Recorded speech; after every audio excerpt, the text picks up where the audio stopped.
Hi guys, it's Gene here. This is a video response to a question I had about a ticket I got a few years ago. Came up in a conversation at a party the other night. Okay, so I was on the on-ramp accelerating to get on the interstate, and there was an SUV in front of me that was actually going faster than me. And so at the time, this is probably 10 or 12 years ago, at the time I hadn't embraced the philosophy of never arguing the facts. And so I actually engaged in a discussion with the police officer, which was stupid, and I advise against it. Just get the interaction, take your ticket, get the interaction over as quickly as possible. But in this case, I was like, what'd you pull me over for? That lady was going faster. You could see she was accelerating away from me. He's like, well, my radar picked you up, not her. Okay. So whatever, I went and to the appointed court date, and went to the prosecutor, and he's like, all right, well, I can give you deferred adjudication, and you know, show up in here for 12 months, and then we'll wipe it away. You pay the court costs, you pay the fees. And I said, all right, well, what about a lesser violation? And he's like, well, there's nothing else.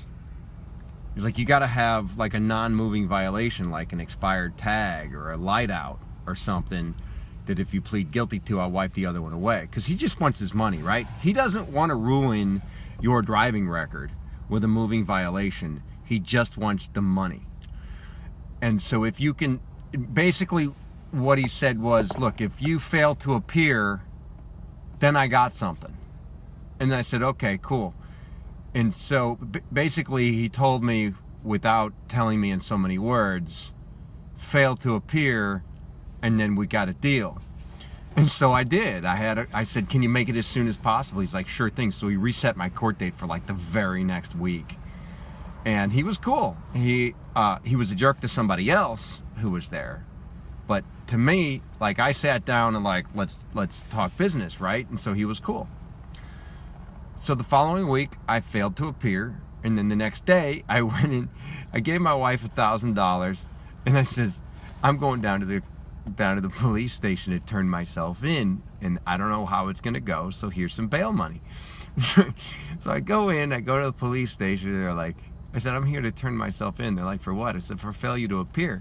They're like, for when? I'm like, for last night. And they were like, no, the warrant hasn't even been issued yet. And stupidly, I says, would you call me? And they're like, no, we don't call people when warrants have been issued. Yeah, I said, yeah, I know you don't, because people will like skip town. But just in this case, I'm right down the street. I'm practically your neighbor. So anyway, she's like, just keep checking back. And so I waited about a week, and I went back, and she's like, I said, hi, has the warrant for my arrest been issued yet? And she's like, oh, it's you. Yeah, sure, hold on, I'll be right back. And so she goes behind the door, and the prosecutor doesn't even come out to talk to me, because he knows the score. He's like, here it is, your moving violation has been wiped away. She comes out, she says, it was like $120. It was nothing. So basically negotiated with the prosecutor to plead guilty to a lesser non-moving violation, which in this case was failure to appear. And so I get it. I was really scared. This was the first time in my life I failed to appear to a court date, and so I was scared. I didn't want to, but I had this agreement with the cop, and it worked out. So I'm not saying try this. I'm not a lawyer.